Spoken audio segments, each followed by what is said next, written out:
Okay, good afternoon, everyone. Welcome to this webinar about the initial findings of the GCRF and Newton Fund funded project, Climate Change and COVID-19, Achieving a Sustainable and Equitable Recovery in Malawi and Rwanda.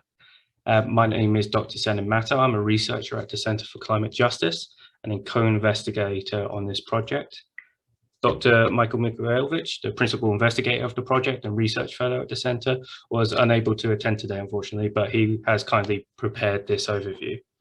I'm joined by Dr. Elaine Munir from the African Leadership University and the University of Rwanda, and the project's Gender Equality Officer, and Dr. Alfred Bizoza, also from the University of Rwanda and co-investigator on the project. So CC19 has 4 objectives. To develop the research and institutional capacity among our team to understand the links between COVID-19 and climate change, to develop new knowledge on the implications of COVID-19 and climate change for public health and climate resilience, and generate new data on public health, climate resilience among vulnerable people in Malawi and Rwanda using strong participatory and gender-sensitive methods, and produce recommendations on how we might put this research into practice. As part of developing the research and institutional capacity, CC19 has had a strong training program. We have run numerous workshops and training events with our team members and invited guests from the partner organizations. And we've covered a range of research competencies, from research ethics to qualitative and quantitative analysis. And we're planning further knowledge exchanges between the team members from Rwanda and Malawi. Briefly on the methods, CC19 has been a mixed methods project. We've used surveys and interviews and focus groups and photo voice to capture qualitative and quantitative data with community members, officials, and civil society. If you visit our website at cc19.africa, you will see we have already started uploading photo voice testimonies from the different areas in Malawi and Rwanda that this project collected data from. You will be able to hear from community members their thoughts on the impact of COVID-19 and climate change, and I highly recommend you check this out. So the project in some numbers, just over 1,200 surveys were completed. Majority of the participants were women, most identified as migrants. Most had a primary education and the most were the head of their household. Similarly, the majority of households had children. At least 20% of the household had adults over 60 years old. Most had agriculture as their main source of livelihood. Just under half lived in informal settlements, and majority owned their own house. This project also had a very strong participatory approach to data collection. So the issue of vulnerability was put to the community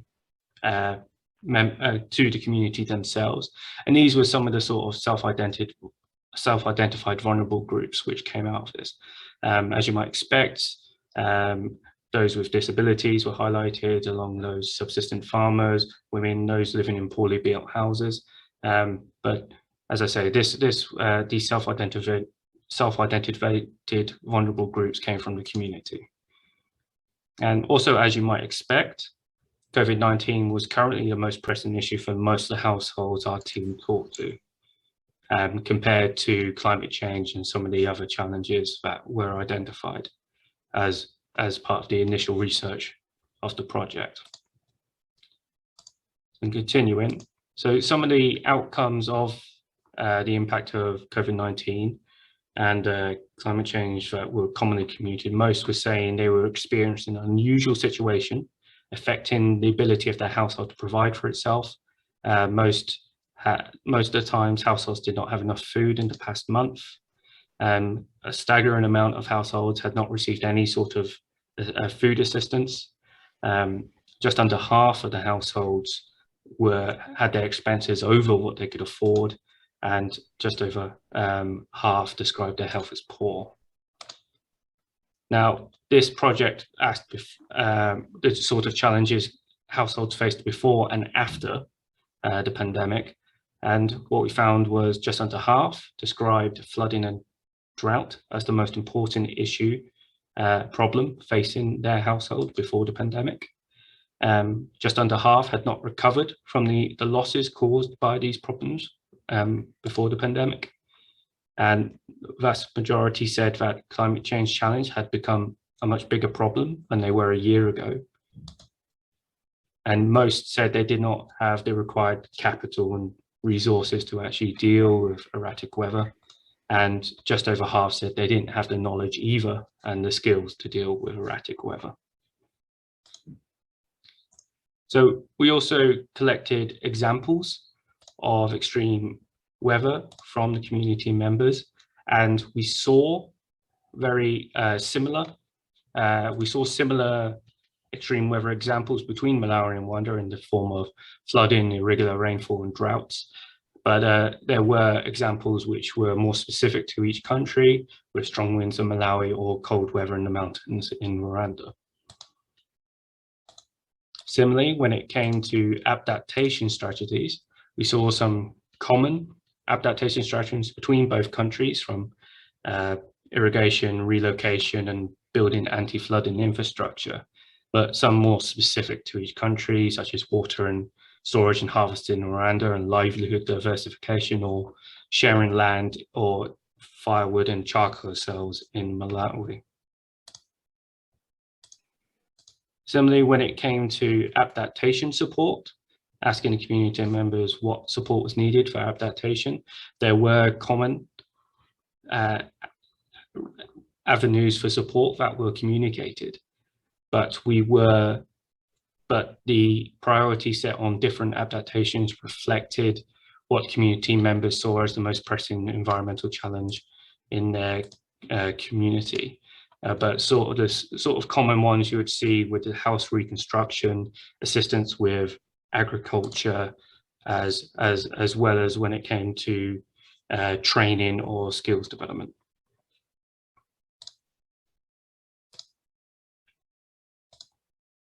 So bringing it all back, trying to connect these two crises, we saw COVID-19 was obviously the most important problem affecting households right now. Flooding and drought was came as a close second of the main problem facing households right now. These problems, like the problems before the pandemic, had caused a reduction in income or loss of income, and the majority of these households had not recovered from these losses from these challenges currently. Also, drawing back on that, just under 50% of these households had not recovered from the challenges they had previously faced before COVID-19 as well. And some of the coping mechanisms which was employed by at least half of these households was borrowing money or food from family or friends. So asking what was the impact of COVID-19, we saw these common challenges which were across both Malawi and Rwanda. And as you can see, it is diverse and extensive. Obviously, food insecurity and poverty came out quite strong, reduction in income. But you also seen where this might come from the no markets, closed markets, rising commodity prices. But then there's also the challenges when it comes to lower educational performance in school, increased duties for women, as many forced to stay at home as well as access on restriction on movements and access to other essential services, which all this vast amount of impact we saw affecting daily life in quite dramatic ways. So these changes to daily life we were seeing across both Malawi and Rwanda. And this was the difficulty obtaining food, the impact on jobs, on infrastructure, including transport, healthcare, as well as limited social functions and weddings. These are challenges which were obviously communicated across both Malawi and Rwanda. So the project, looking at COVID-19 impacts, also wanted to ask the community members, how did they cope with this impact, this vast impact? Now, similarly, some of the coping mechanisms were common across Malawi and Rwanda, although we saw different priorities for different coping mechanisms. But some of the common ones we saw in the use of masks, washing hands, and social distancing, the use of community savings or banks, as well as using one's own savings to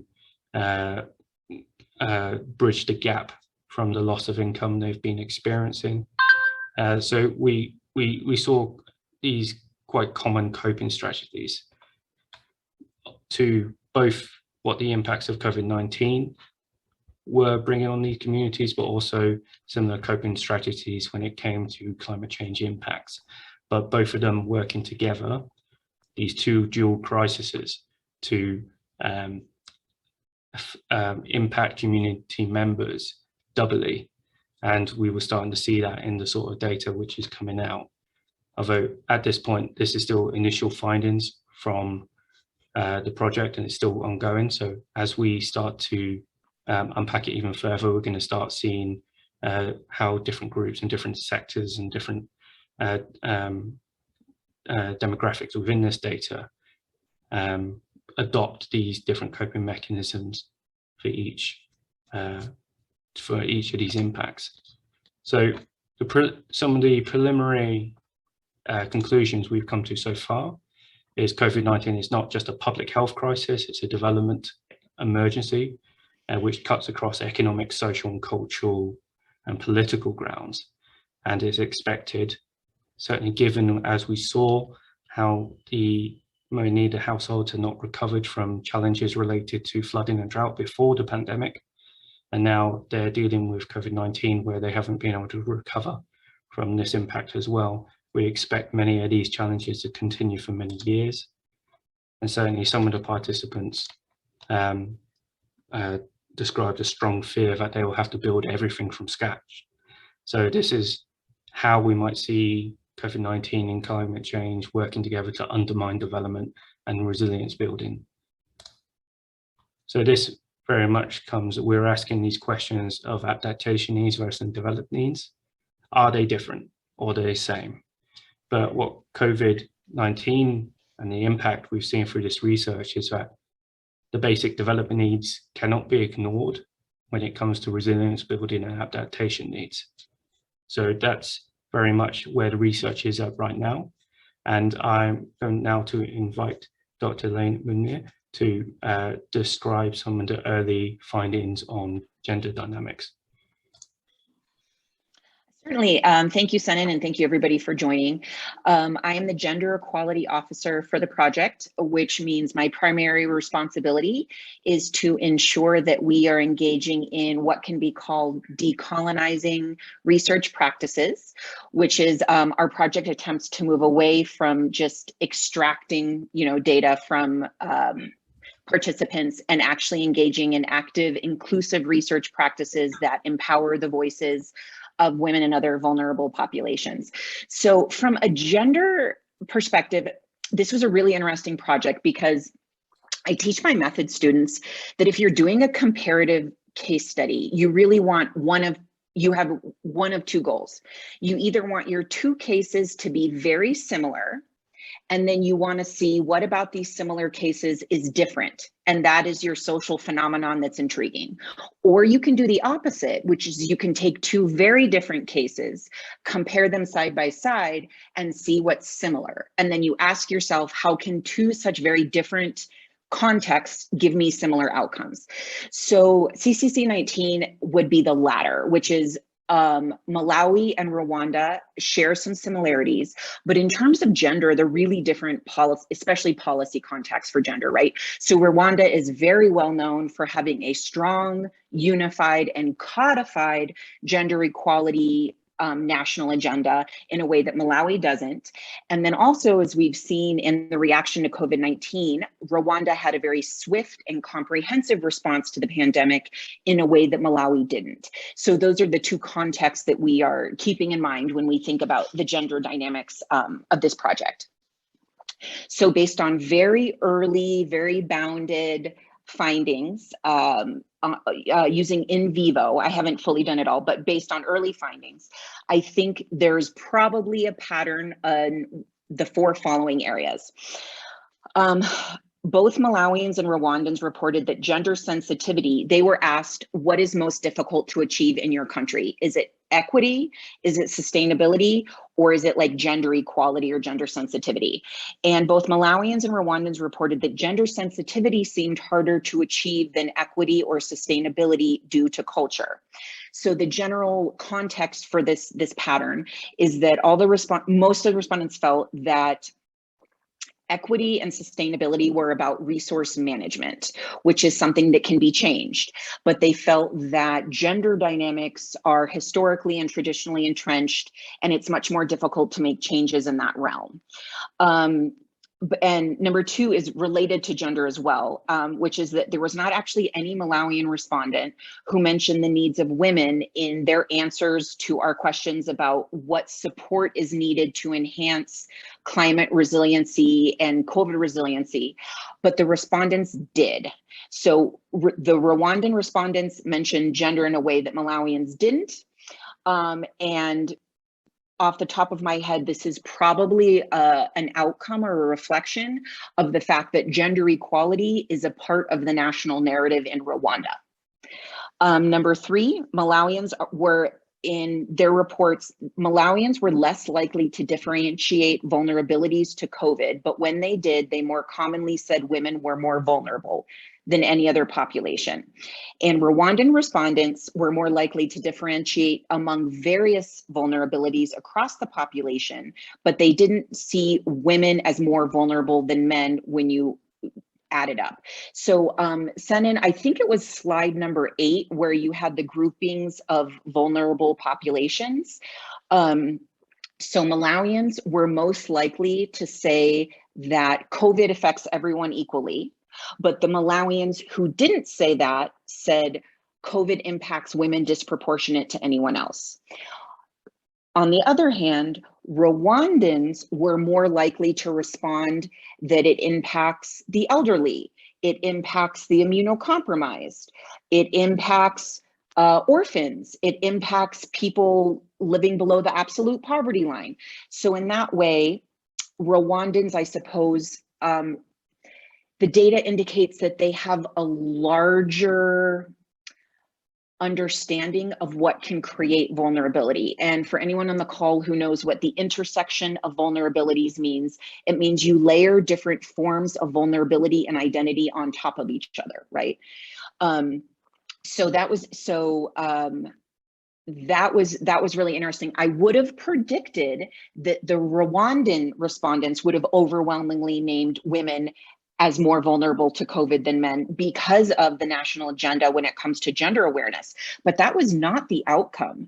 So as I move forward with finding number 3, I would like to study more about in what ways were Rwandans able to identify more layers of vulnerability than those in Malawi. And actually the Rwandan respondents, an equal number of people said that men and women suffer equally from COVID and climate change, but in different ways. So Rwandans said a male head of household suffers because he theoretically has the burden of supporting the family, but then other respondents in equal number said that women have particular hardships because they're responsible for children and water and food in the home and things like that. So that was a surprising and interesting finding. I wouldn't have predicted that for the Rwandan respondents. Thanks, Senan.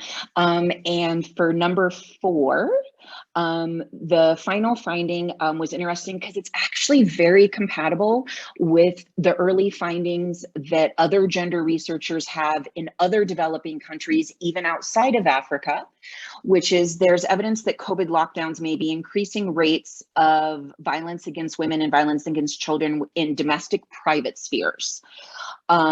So early data from many developing countries is showing that the financial stressors caused by social distancing measures and the increased time that families are spending in lockdown at home in small quarters is potentially increasing rates of the perpetration of domestic violence, but also social distancing measures because of COVID are decreasing the pathways that those suffering from gender-based violence can seek out to get help for themselves, right?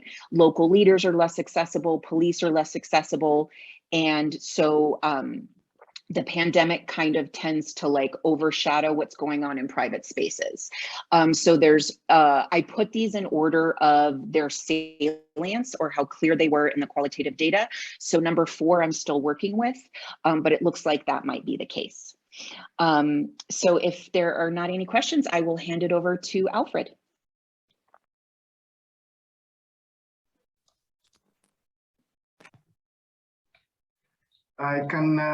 Can you hear me? So I go forward? Yeah, we can hear you, Alfred.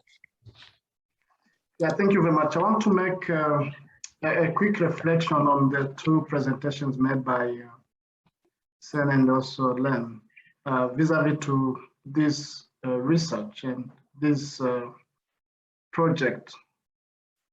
First of all, the 2 areas, climate change and COVID-19, they have a common aspect, which is the uncertainty. We don't know exactly when climate change happens. It has a certain level of uncertainty, which is beyond the control of certain programs or interventions by government or development partners. Number 2, when it comes to COVID-19, till now we don't know when this is going to end.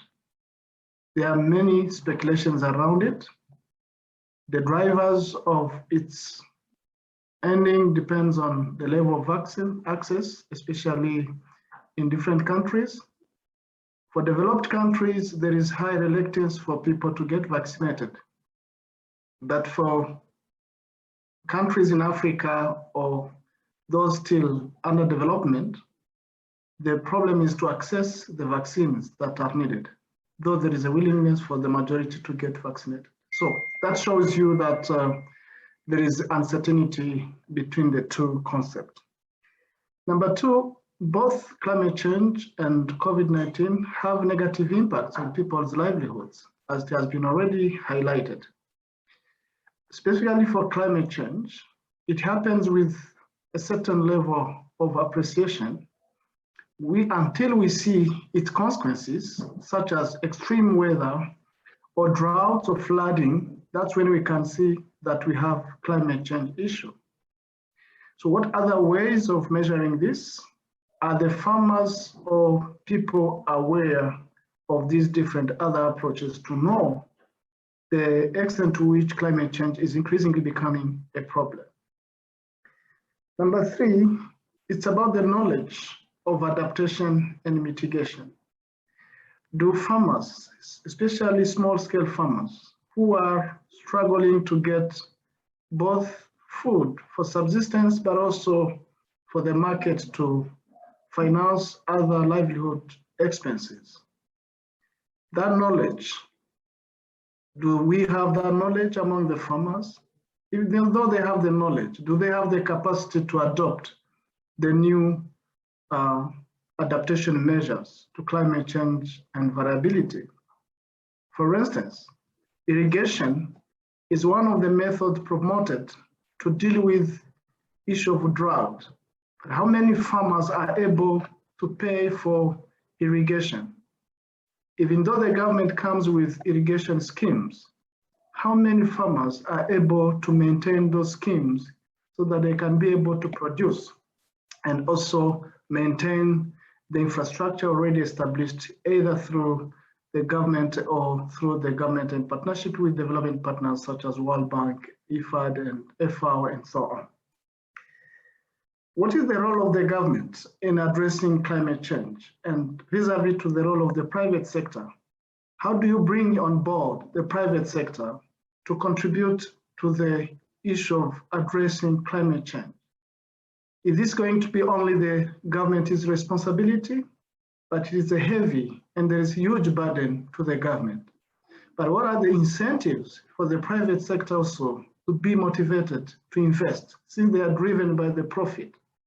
How can they invest without seeing directly that there is incentive for them to invest? The public-private partnership has been proclaimed as an approach, but few cases have been realized so far to see where the government can work together with the private sector to establish measures that are needed to implement or to address climate change consequences, such as floods and also droughts. Lastly, as I conclude to my talking remarks, what is the role of the science in all this? How is the science is getting positioned in order to contribute to the knowledge that is needed, both at community level and at policy level? How do we manage the interrelationship between the science and the policy decisions that are being taken in different countries? How is the science being appreciated by policymakers? But also, how is the science capable to answer different and difficult questions that the policymakers are willing to see the answers so that they can put in place policy actions? I wanted to bring you this high-level thinking and reflection to show how both climate change and COVID-19 are ongoing challenges, and they require the intervention of each and one, and depending also the capacity and also the roles and mandates of each of the institutions or stakeholders involved, without ignoring the role of small-scale farmers that they are likely to play, either individually or through their private cooperatives or small and medium enterprises. Thank you very much for your attention.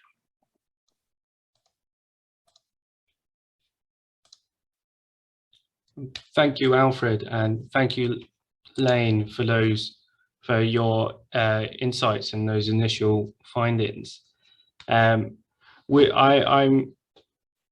As I say, this project is these initial findings and it's still ongoing.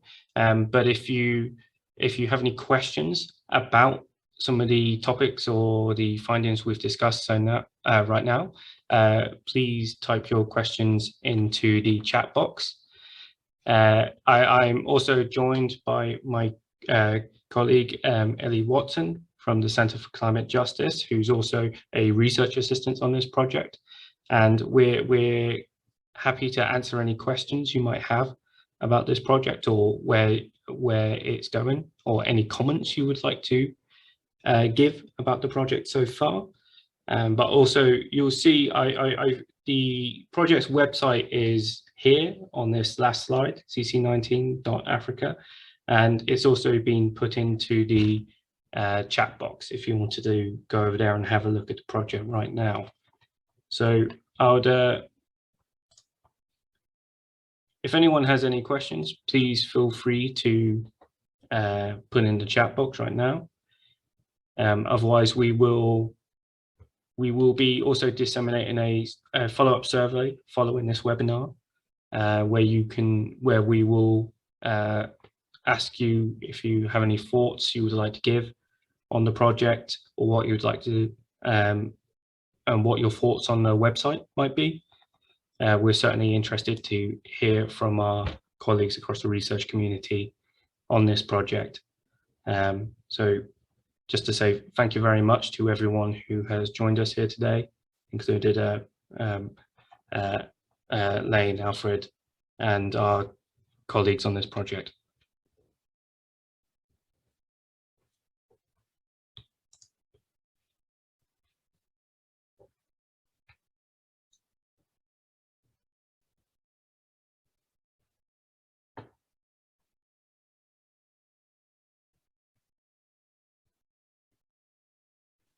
We have comment from Will Josh, which says, great findings so far. Thank you very much.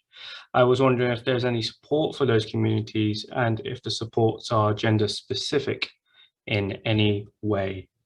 But so far, some of the findings we've been seeing so far is that many of these communities are not receiving much support in much any way. However, so in terms of whether or not that support is gender specific, I think the limited amount of support which has found its way to communities so far was says it hasn't been necessarily targeted very well at all. I don't know if any of my colleagues have any further thoughts on that, but I think that's the sort of landscape we're seeing at the moment. Yeah, I think you mentioned that, Sam.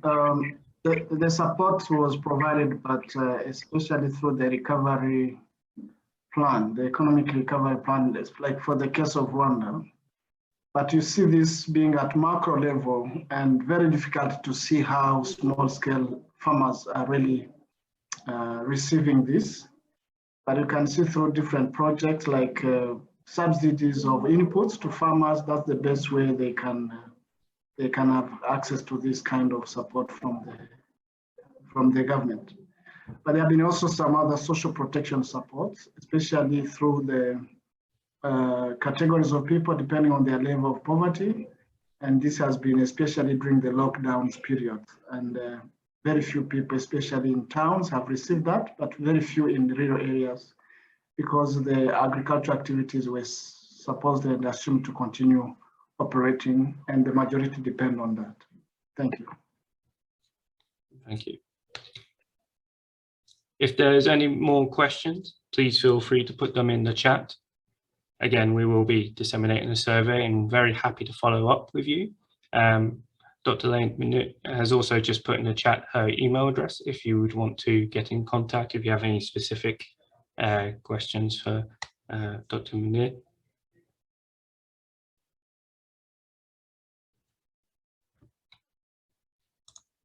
So we have a question from Desmond. In the long term, how would the project reduce the impact of climate change on the people?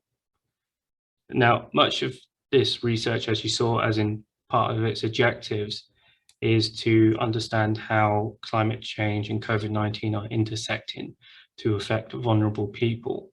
One of the main objectives of this project is to turn that knowledge into recommendations on how both Malawi, the government of Malawi and Rwanda can incorporate this research into their recovery strategies and development strategies. So a strong focus of this project has been on not just research for the purpose of research, but certainly a very strong look on actually how do we make recommendations from these findings which will be practical for the governments in these countries. And this will certainly be a stronger theme which will be going on as we approach COP, as countries are looking at how they can increase their ambition for their nationally determined contributions in climate action in general. So that's how this project certainly feeds into that. And I would also invite any of my colleagues if they also had their own thoughts on how they think this project might help people on the ground.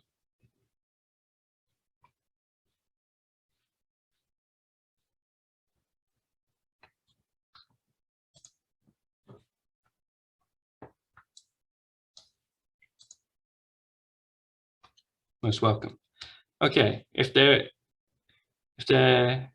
I'll give just one more moment for any more questions, and then happy to wrap up.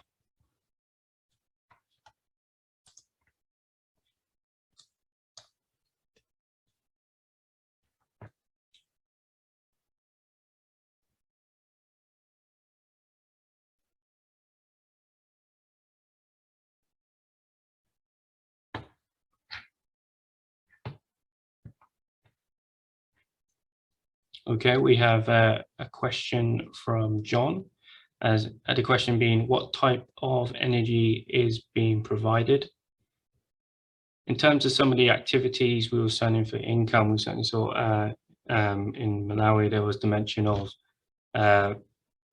firewood and charcoal, which has been used as a potential way to cope economically with the impact of climate change. But common energy sources, this is also a common energy sources among a good number of the households. At this stage, Professor Benzosa, do you have any insights on this question as well? Yeah, thank you very much. I think this goes and applies mainly for the two countries, Rwanda and Malawi, where you find majority of people are still relying on firewood for energy for cooking, but they also have electricity that is growingly being distributed to majority of community for the lighting and also for the other services, especially those in urban areas. But alternative options being promoted, like in Rwanda, there is what we call biogas, which has been promoted in the past. But also there are also gas that is being used for cooking, especially in urban areas. But you still find that the majority of people are relying on firewood when it comes to the energy that is needed for cooking and for other home consumption activities. Thank you.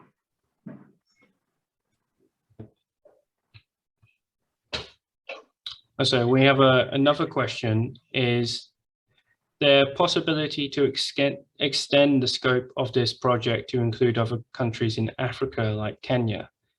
I'll have to refer back to you on that specific question. I will put it to the principal investigator of the project, Dr. Michael Makovich. At this stage, this project is focused on Malawi and Rwanda, and that's what has been funded through the GCRF fund so far. But I certainly, in terms of the background and applicability of the research, there's certainly room to see how the relevance of this research to other parts of the continent, and we'll certainly be looking into that.